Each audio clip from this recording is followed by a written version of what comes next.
Hey everyone, it's Congressman Jamie Raskin from Maryland's beautiful 8th Congressional District. It's time for my favorite moment of the week, Local Hero, when we get to recognize the people who make life good for all of us in the 8th District. And today is Friday, October the 25th.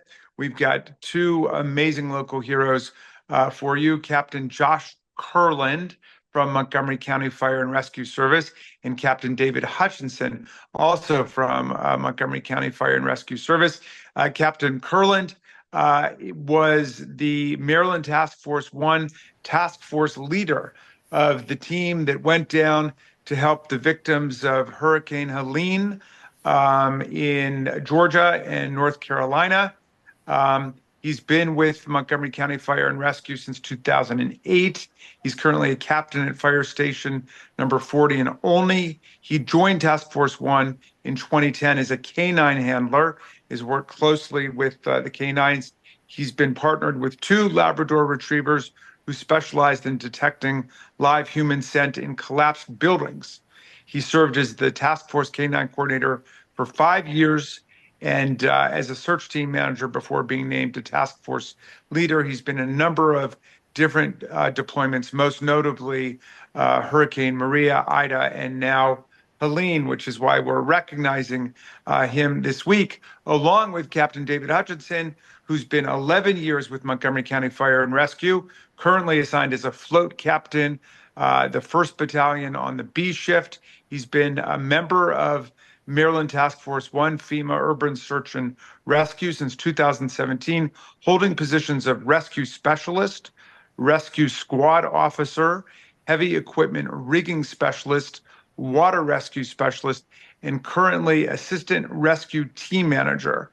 He's an 8-year member of the Montgomery County Special Operations Technical Rescue Team and holds the position of deputy team leader. I want to welcome both Captain Kurland and Captain Hutchinson. Thank you for being our local heroes, and congratulations to you on everything you've done recently.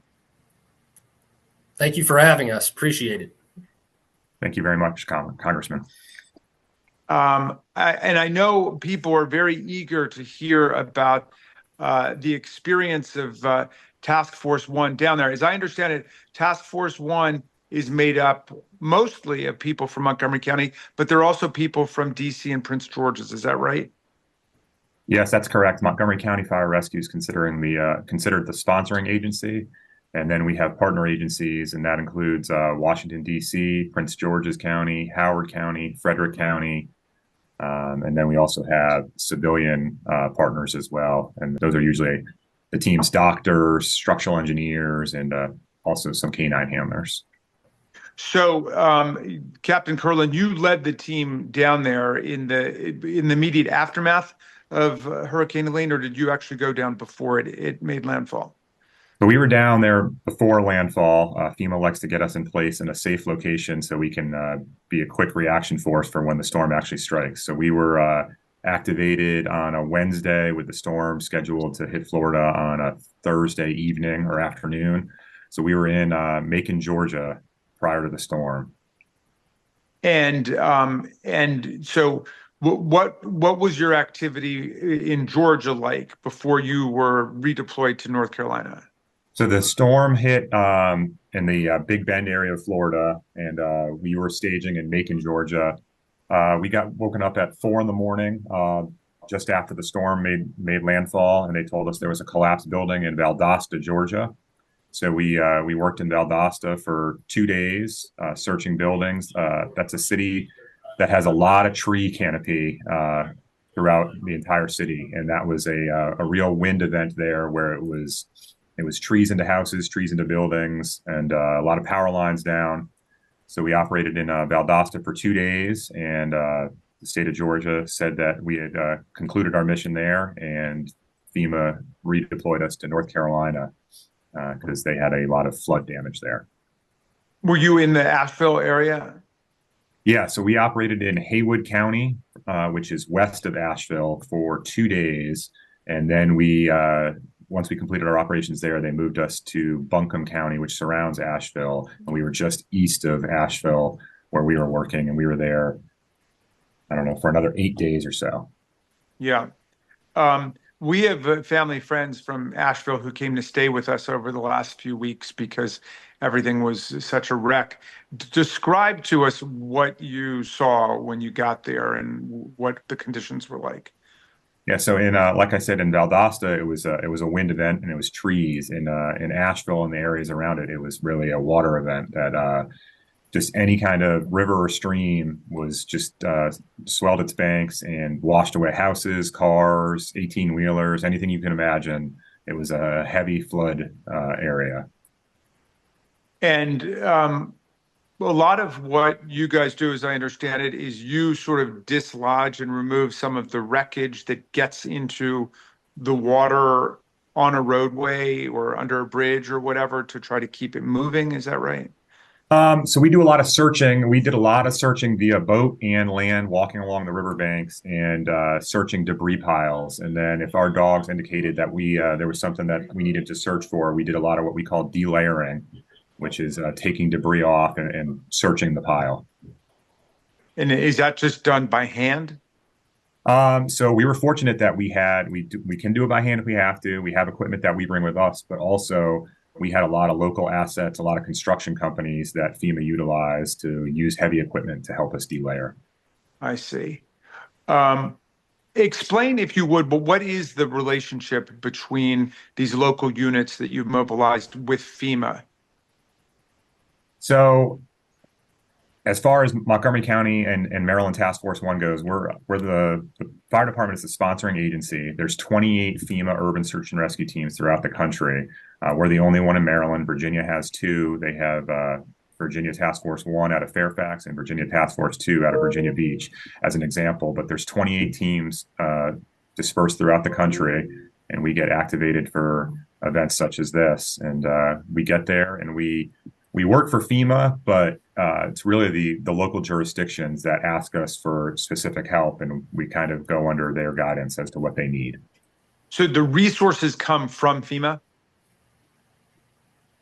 The people are, like we talked about, predominantly Montgomery County Fire Rescue or surrounding people. And then our equipment is paid for by FEMA, but it's all kind of a interesting dynamic of, a combination between the fire department and FEMA. Yeah. So I understand from what I've been reading that there have been for the first time, or maybe it's just the worst time, but there's been some radical new emergence of attacks on FEMA happening. Some of it online, just kind of political propaganda, some of it maybe even on the ground.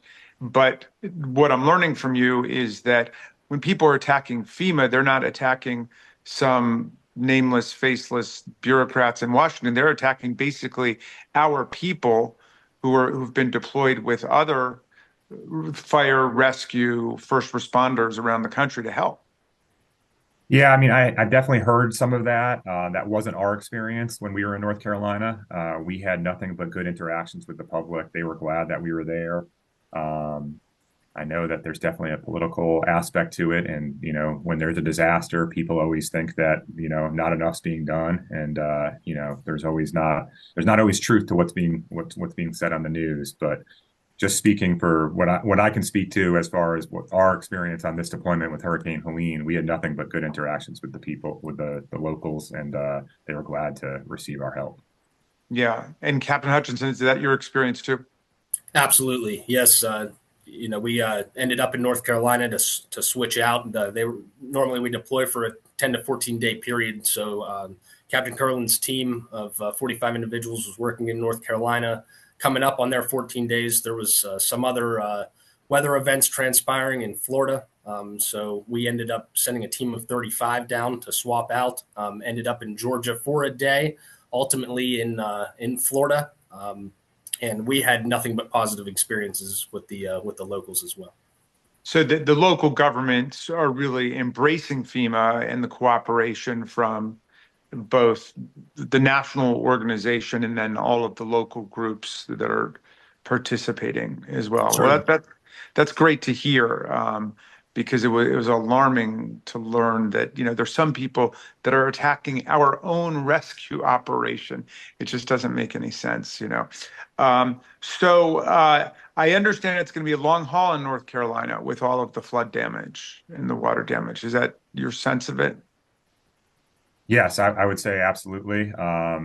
FEMA elected, like Dave was talking about, we switched out our personnel, and then the next storm came, so our team got sent down to Florida for the next hurricane. But FEMA left some teams in place that were still working in the same areas that the task force was working in when I was there. Those teams have since gone home, but in the emergency management world, it's disasters start and end locally. So as they escalate, they bring in state resources, then they bring in federal resources, and then it gets turned back over to the local resources. And that's just the natural course of things. But it will be a long recovery for sure for the people in North Carolina. Yeah.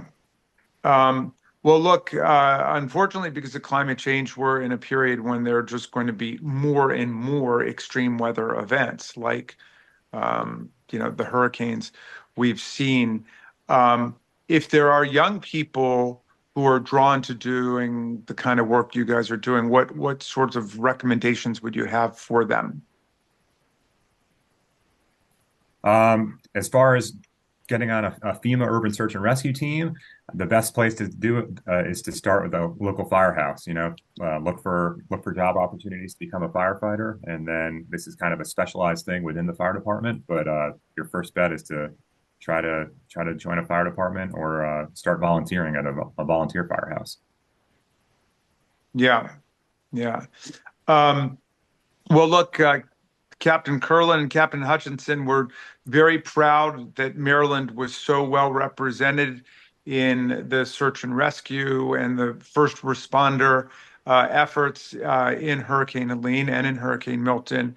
We want to thank you for everything you've done, and we salute you for your great hard work. And thank you for accepting the designation as our local heroes for this week of October 25th.